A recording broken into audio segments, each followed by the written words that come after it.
Sci-fi. There will be no edges but curves, clean lines pointing only forward. History, with its hard spine and dog-eared corners, will be replaced with nuance, just like the dinosaurs gave way to mounds of ice. Women will still be women, but the distinction won't be empty. Sex, having outlived every threat, will ratify only the mind, which is where it will exist. For kicks, we'll dance for ourselves, or mirrors studded with golden bulbs. The oldest among us will recognize that glow, but the word sun will have been reassigned to the standard uranium neutralizing device found in households and nursing homes. And yes, we'll live to be much older thanks to popular consensus. Weightless, unhinged, eons from even our own moon will drift in the haze of space, which will be one and for all, scrutable and safe. Being truthful, because people lie on social media all the time. They pretend to be something that they're not, and it sort of puts off this idea that like you have to be a certain way when you don't have to be that way at all. Like everyone's different, and it hinders that. I think that communication, which only humans have developed, is both hindered and helped by technology. Like it's helped by allowing us to communicate with people faster and farther away, but it's hindered in that like sometimes we lose like in-person communication skills because we're so reliant on technology. It's made me I think it's made me more social online, but in person I'm less social because it makes me more anxious about social interactions, because it's easy to just sit behind a computer screen and like tell people things online, but once you're in person it's like completely different, and it sort of trains you to think a different way. So when you're in person it's harder to interact with people because you're more afraid of them. I don't know about more or less social, but it makes me hyper cognizant of when I interact with people in person. When you interact digitally, you have a delete button, and so you can like rehearse what you're gonna say and like practice it until it's really good.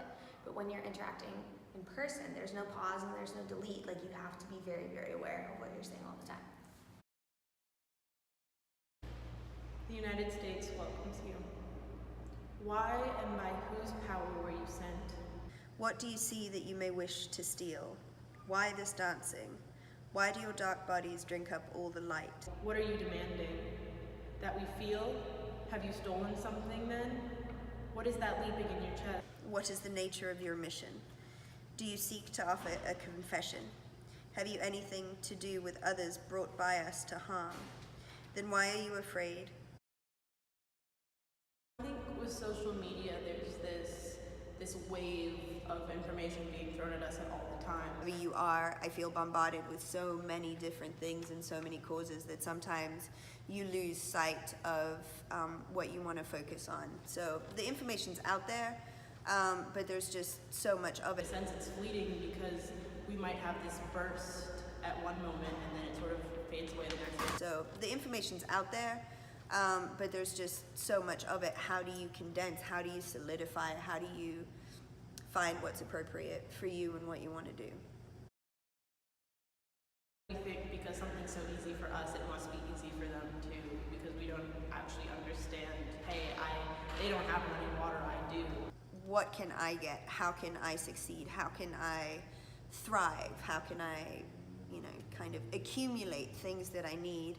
And I feel that sometimes that individualism, that selfishness, that self-drive, there are people who don't have access to as much as you do here. There are people who don't have freedom of speech, who don't have the ability to kind of succeed in a way that you can here with the privileges that you have being in a first world country. We are a part of it, not guests. Is it us or what contains us? How can it be anything but an idea? Something teetering on the spine of the number I. It is elegant, but coy. It avoids the blunt ends of our fingers as we point. We have gone looking for it everywhere. In Bibles and bandwidth, blooming like a wound from the ocean floor. I think it would be the purpose in life, because it says we have gone looking for it everywhere, so what you're trying to do in life is just look for your purpose. It is what we are seeking in life. It is our goal. It's the thing that drives us. This goal that we're reaching for, that we're trying to find, but is always just out of our grasp. It kind of depends, because with like bullying, it does not help, because bullying typically happens over the internet, because people don't see that face they're bullying, so they are more numb to it, so they just kind of just say what they want to say.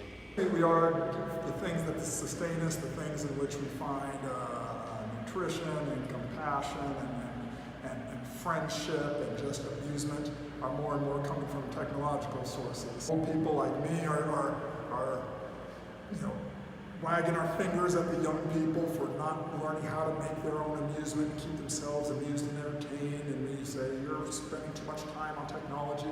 We're falling into the same trap. It's just a big old death spiral, like the swirl of trash in the ocean. Okay, so the poem you just read is by Chase K. Smith, and she's the poet laureate of the United States. Oh, you don't have to tell me. Oh yeah, I hear what you. She believes poetry to be a rehumanizing force that can fuel the natural curiosity, sociability, and empathetic aspects of human nature. How can we find a balance between the increasingly technological world and physical arts such as literature to satisfy all aspects of human nature?